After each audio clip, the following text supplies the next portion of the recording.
We are here. This is where the Fountain of Youth is, in this building. On the back is the timeline of our events. Follow that, you won't miss anything. Thank you. You're welcome.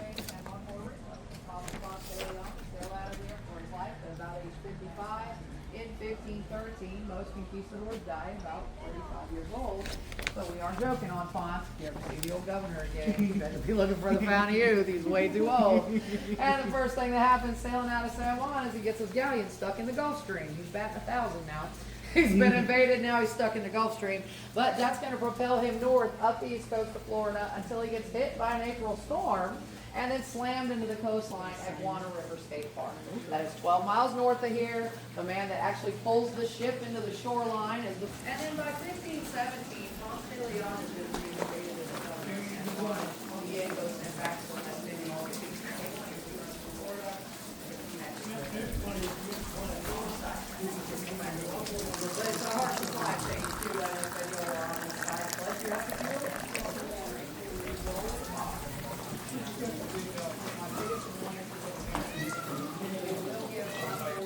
Credit for discovering the Gulf Stream, but never finished the story.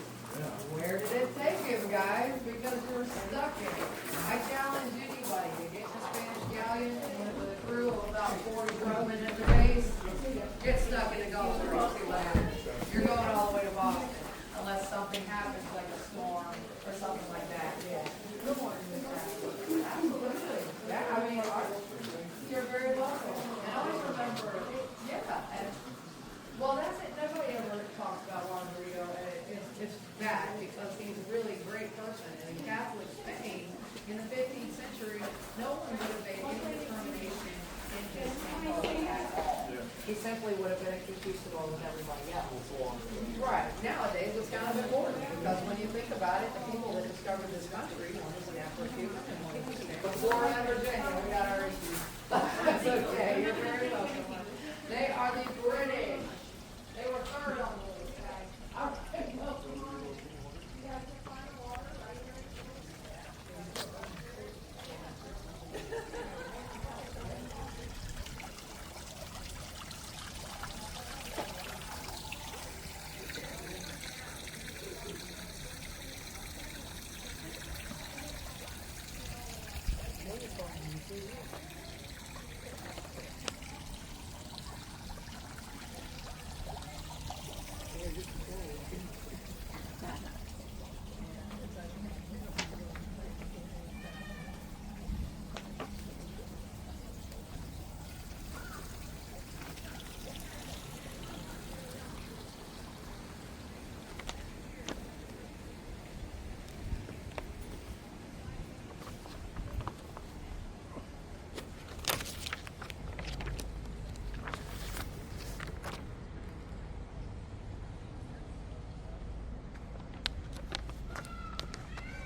a great job.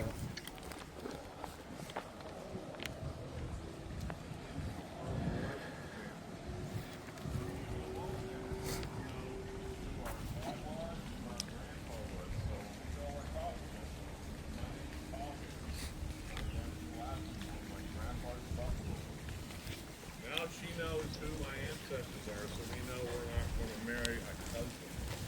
I was really trying to follow you. That's why the men live in a whole different place. Now over here, all you need is a thing that you got. If you go down the park,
this one I keep for presentation. This one was something the problem there is you only get about 15 minutes to delay between presentations. So it takes me a little bit longer. So by the time I get done with this, Okay. or if I could do it like without stopping, I could probably get it done in. Well, with the type of work I put in this here, I've already put an hour into this here. So I would say in about another 3 hours, be with it. Complete the work. And also that applies to filing, putting the metal, and stuff like that, making polishing. So this has been sitting here for 2 years.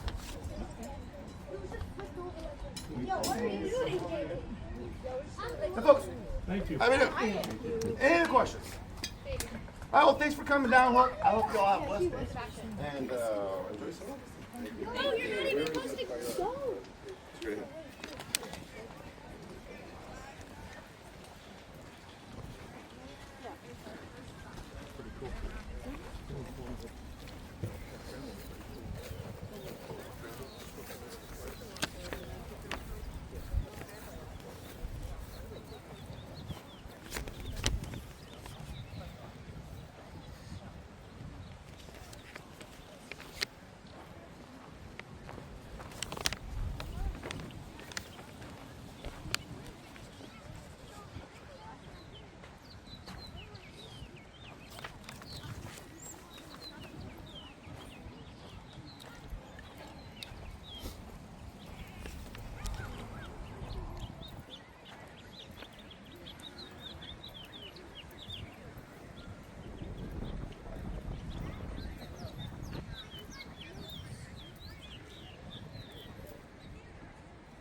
Oning.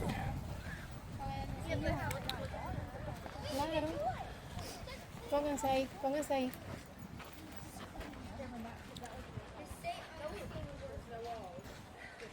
Wait, is that the one that the Spanish used? It is. Yeah, exactly. I knew it, bro. Oh, it's the reference. I knew it, bro. That's the one that the Spanish used. You remember the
Mountain of Youth into the historic weapons demonstration. My name is Colin, and what I'm going to be demonstrating and then firing for you here very shortly is a very early example of a firearm. Oh, it's not a flintlock musket. Those didn't come out quite yet. This is known as the matchlock arquebus. First appeared around 1475, and this one is a copy of one of those that Pedro Menendez, the founder of our city, brought here to fight with in St. Augustine. Now, folks, this weapon is a smoothbore muzzleloader, so just like the muskets that came out later on, it loads the exact same way. When you hear the word muzzle loaded, everything is loaded right here from the front of the barrel, called the muzzle. The term smooth bore just means the inside of the barrel, called the bore, is smooth. There's no rifling on these weapons. That is something that would help with accuracy. Between it being a smooth bore and firing lead ball ammunition, the maximum effective range of these weapons was only about 45 to 50 yards. Crossbows and longbows can really do better than that, quite honestly. But the reason this weapon was so popular in 1475 in Europe was because of one thing. It excelled at one thing. It had no problem going through armor.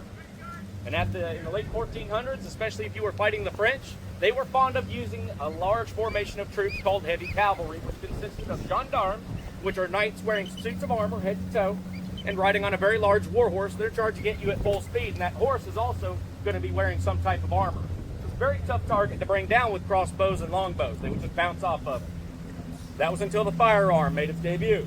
Now, when the gun first appeared, they would wait until the cavalry got within about 12 or 20 yards because they weren't very accurate. Then they would all shoot at the same time in what was called a volley. At that range, that 62 caliber lead ball there is going to go right through a suit of armor and knock a man off of his horse, taking him out of that fight. Okay? But let's fast forward to then landing here in Florida. Florida's nothing like Europe. It's very jungle-like. It looks more like South America, if you ask me. So they didn't have any open fields to really fight in out here. And European warfare consisted of fighting in large open fields, firing volleys at each other from either one end to the other. Your maximum engagement range out here was no more than 20 to 25 yards because this is all thick, heavily forested. That and Pedro Menendez didn't bring enough soldiers to fire volleys, so they had to change things up a little bit. They did have one thing going for them, though. It's Florida. It's very hot and humid. You think there's a bunch of knights riding around in full suits of armor? Nope. You'd pass out before you got into the fight. Everybody's wearing plain clothing just like me, so you don't have to worry about that bullet going through armor. They actually use these weapons as shotguns or as an escopeta. They would cast smaller BBs or pellets, and then you could pour about 10 or 15 of them down this barrel. And at 20 to 25 yards, that shotgun effect was absolutely devastating. A couple of other interesting facts about this weapon. They didn't come standardized back then. What I mean by that, they're not made by big-time gun manufacturers like all the guns are today. These were all handmade. That being said, they were all a little bit different from each other. The worst part about that was the caliber of the weapon. They could come in anywhere from a 50 all the way up to a 90. No one-size bullet fit in every gun, so if you were a soldado armed with an arquebus, congratulations, you have to make your own bullet. They would give you a tool called a bullet mold and some raw lead, and after that, you had to melt it down in a campfire and cast your own bullet. That's how you made sure you had the right size that'll fit in your weapon. And when the Spanish military were purchasing their weapons, they had one other requirement when they inspected it. They wanted their stock. Those of you that don't know what a stock is, that is the wood part of this weapon here. It had to be made of one solid piece of wood, no cracks and no knots. It had to be solid and sturdy, so they would oftentimes build it out of hardwood such as walnut or even ash. Good reason for all that. I get asked all the time, where's my bayonet at? Where's that big blade I can hook on the front? That wasn't invented yet. Plug bayonets didn't come out until about 1640. So in 1565, you have two options. Go on your belt, grab a backup weapon. These guys will carry a sword, an axe, or something as a backup in case this weapon failed on them. Or what works even quicker than that, it's made of one solid piece of walnut and it weighs 9 1/4 pounds unloaded. Batter up. Bonk them on the head. Yep. You'll pop them on the head all day long. And here in Florida, what does it do a lot here, guys? It rains. You think rain is good for gunpowder? No, it is not. When gunpowder gets wet, it is ruined. It will never work again. It just turns into black, sloppy mud. This becomes a 9-pound club for the rest of the day. So that old saying, keep your powder dry, there was a reason for it. Now we're going to load and fire this here in just a second. Let's add a little intrigue and danger to this whole thing. I'm going to show you this, guys. The reason this weapon is called a matchlock is because of its ignition source. Where'd it go? I dropped it. I dropped my match. But this long piece of rope right here I'm holding in my hand called the match cord. It has been lit and burning the whole time I've been talking to you. What's so dangerous about that? Well, I'm wearing about 2 pounds of gunpowder. That's got to be safe, right? Yeah. Well, guess what, guys? That's how they had to operate these weapons back then. That's how I'm going to operate it today. That'll be lit and burning the whole time you're in a fight. And they would carry a lot more of it than what I've got here. They'll have about 12 to 15 feet of it wrapped around an arm or even their gun barrel. But I'm going to put that in my non-firing hand, and we're going to load and make ready. Starting off with an 80 grain shot, pre-measured shot of 2F gunpowder. Pouring that down the muzzle, then discarding. This next step would be to insert a bullet or the escopeta shot, as I mentioned earlier. But guys, we're at a family park here today. We're surrounded by homes, and believe it or not, you're still in downtown St. Augustine. It's like 200 yards that way. I don't really feel like going to jail dressed like this, so we're going to skip that part and head on to the wadding. You would insert wadding after your bullet in these guns to make sure it stays down there. If you don't do that, when you pick it up and go to aim it, the bullet can actually roll back out the front end. And it's not a Nerf gun war. You don't get to call timeout, I dropped my bullet. The guys on the other side of that field don't care. They're still shooting at you. So get it started in the muzzle there, pull out your ramrod or attack the door. Now we just got to pack it down nice and tight. It's going to be a pretty good shot. Put that back where it goes, bring the weapon up. And now we have to prime it using the finer grade of gunpowder in my flask here. All I've got to do is fill up the pan.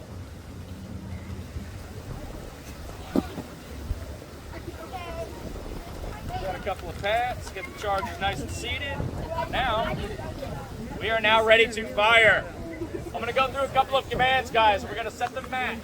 You're going to hear the last 2 commands. They're going to be a punte for point the name, and then fuego, meaning to fire. I will be firing the gun, and it is a real gun, so it's going to make a pop, all right? If you are sensitive to loud noises, you may want to cover your ears. But otherwise, get ready. Let's go.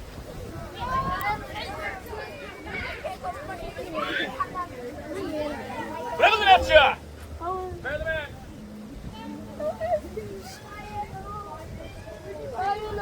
Divided. Okay. Fuego.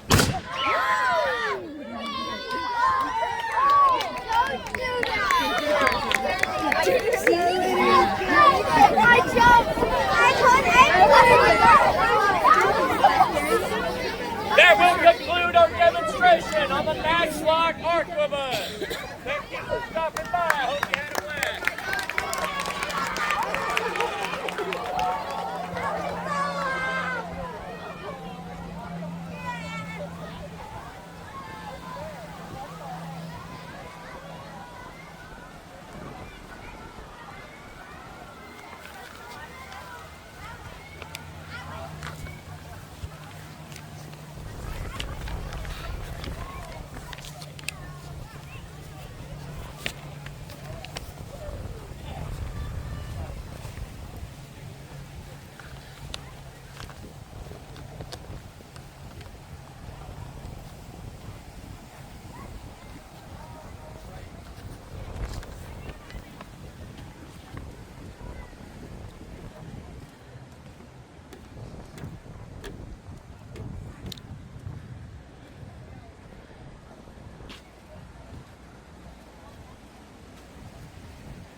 wife never did again. She'll lay it down.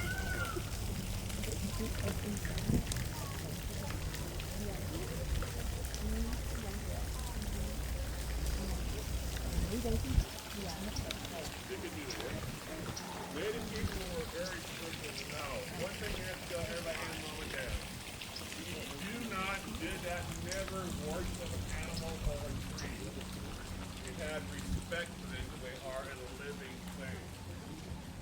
I might get a little political here. If God made everything, a little bit about it, everything around us.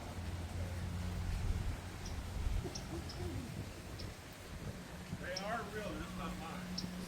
That is a real bear skin. This is a real alligator skin. They're all real, but it's not mine.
anything original, 116 century representative. Oldest structure in the house, well,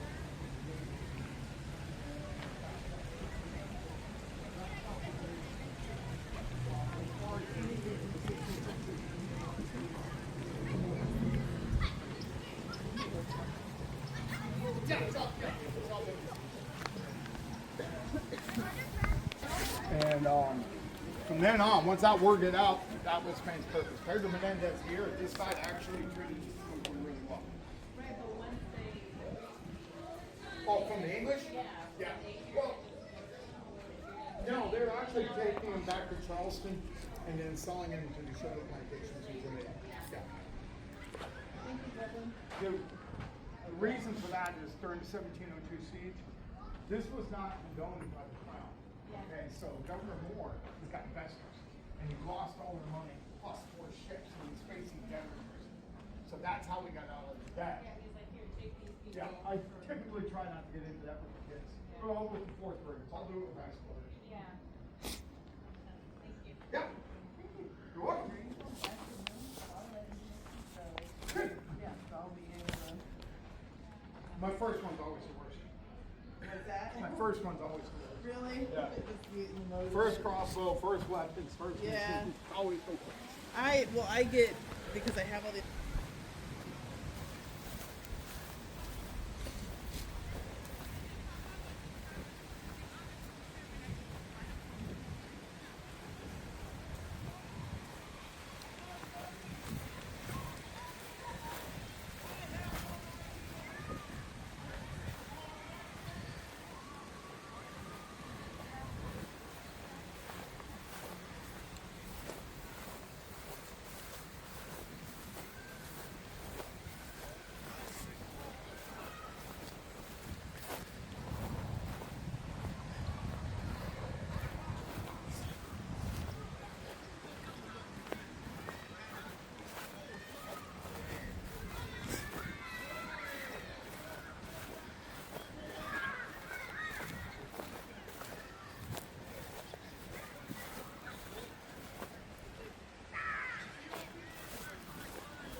Just kidding.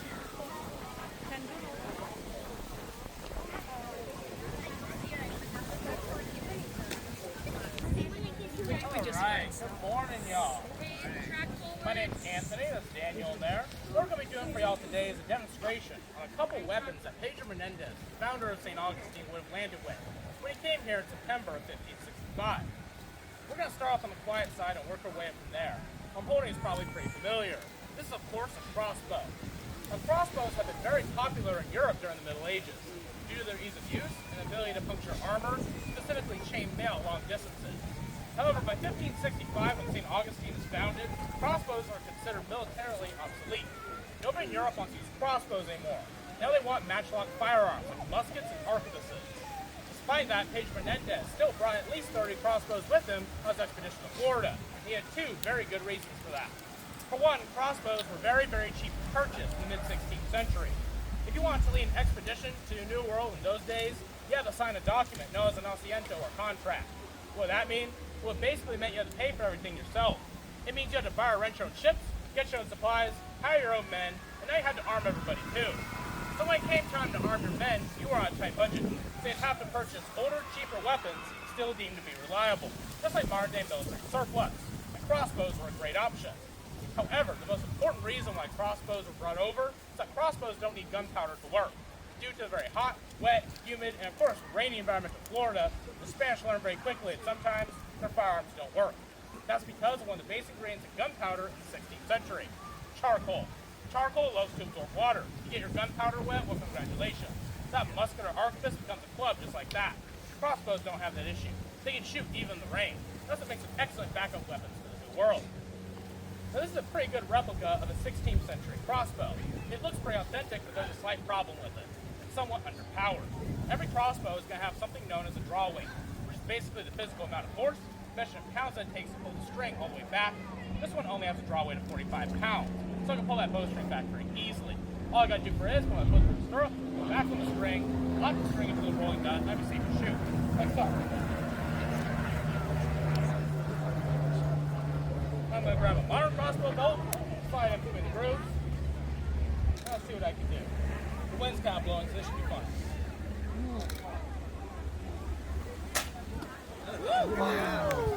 Nice, I'll take it. Hey, as long as it doesn't go on the wire, that's all I care about. I'm going to turn you over to Daniel, our master gunner. Let's give him a hand, y'all.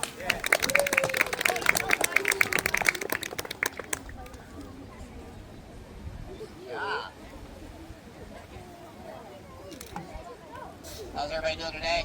Good. Awesome. Sun's out. Yes, gorgeous day. Everybody in here. Everybody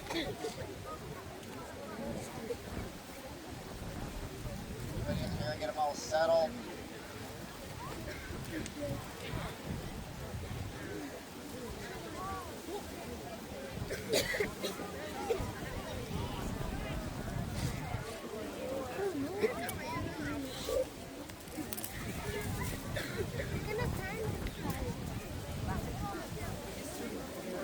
All right.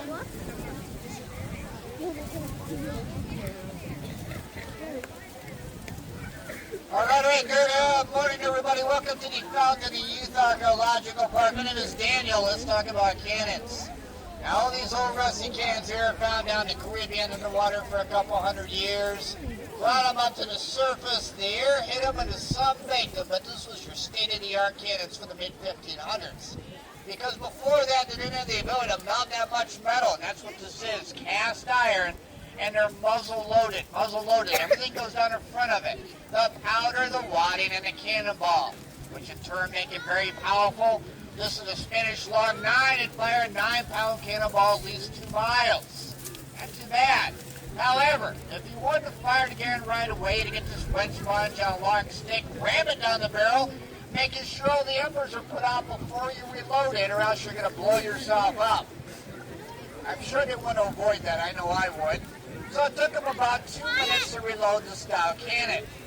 They were new, they were heavy, they were powerful, they were expensive, they were slow to reload, and they would have been on your big ships.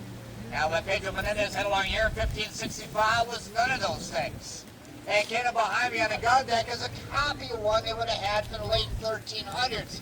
Cannons so old when it initially came out, it was firing stone projectiles, stone cannonballs.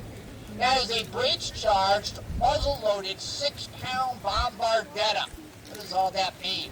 A breech-charged, that cylinder you see to the rear of the cannon is called a servidor or powder mine. Each cannon would have several of those, and that's what you actually put the powder and the wadding into. The cannon itself is an open tube, open on both ends. So you get all your servitors loaded up, you pick one up, ours weighs about 80 pounds, and you put it in the back of the cannon. There's one in there right now. It's held in place by a large block of wood called a breech block. It goes down behind it, so now it's all charged. And then to load it, you take your 6-pound solid iron cannonball. That's right, we moved from stone to metal. And this will be the only thing that goes down in front of that cannon. Fired up, max range is only about 1 mile, basically from here to the bridge. The lob one down there, I have no idea where it's going. Actually, when it hits them, the aiming at has got to be a half mile or less. So it's a much, much weaker cannon. However, no sponges needed. You simply pull out the old servitor, you pop it a new one, roll another ball down. Our team of guys can fire that cannon at least 2 times per minute. This one was once every 2 minutes. That was 2 times every minute, and they had 20 of them fired that rate. That's pretty impressive. That's rapid fire. Now, what's not so impressive, at least in my mind, is this cannonball.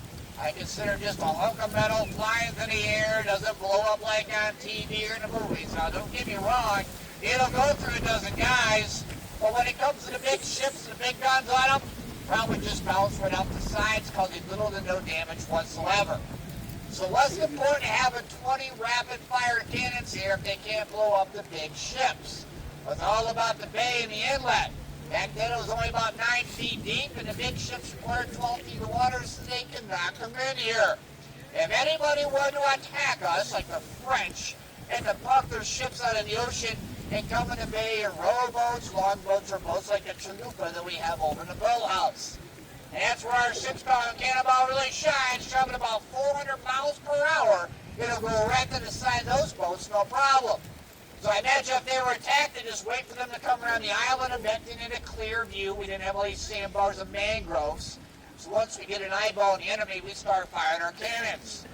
And if the sailors on board were lucky enough to survive the initial impact of the cannonball and all the splintering and shrapnel caused from it going through the side of their boats, now they're in sinking boats, so we're in heavy armor for battle. That stuff doesn't float. And they weren't big into swimming in 1500s. That boat's going down, and they're going down with it.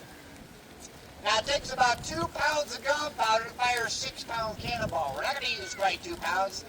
And after Anthony, the black powder expert master gunner, fired up, I'll tell you how much we actually did use. I think you'll be surprised.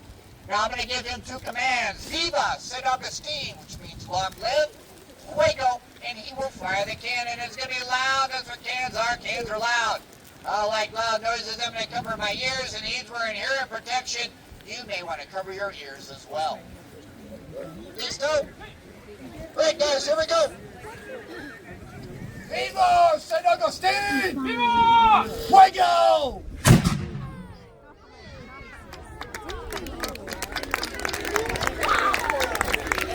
All right. Now let's go to 2 pounds of gunpowder. Now let's go to 2 pounds of gunpowder, or a pound, or even a half a pound. That was only 2 ounces of gunpowder. Some of you looked awful jumpy at 2 ounces. I can only imagine how jumpy being 2 pounds. Now I imagine there's a few of you out there going, well, Daniel, I think I saw something fly out of the end of that cannon. Did you actually fire a 6-pound cannonball?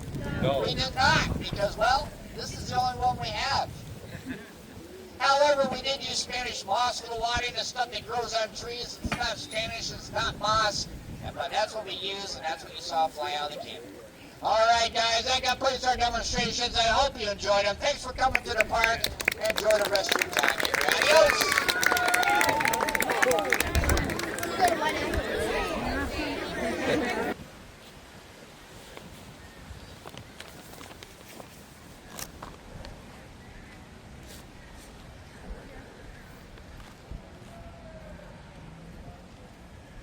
Yeah, so give me all the missions you want. All right, well, thank you very much for that. Yep. I'm kind of useless in Tallberry to go.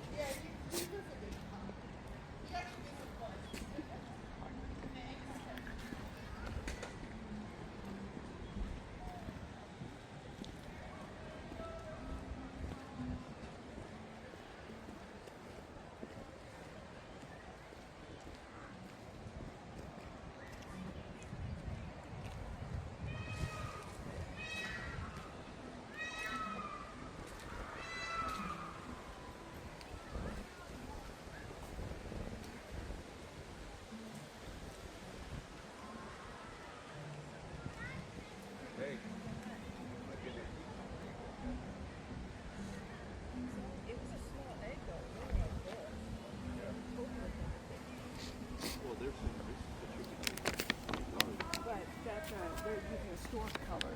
But a fresh farm egg is the color that the guy found. Honey, they're saying this is a chicken. This is a beautiful.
They have really cool bags. I saw them there.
So is anybody here?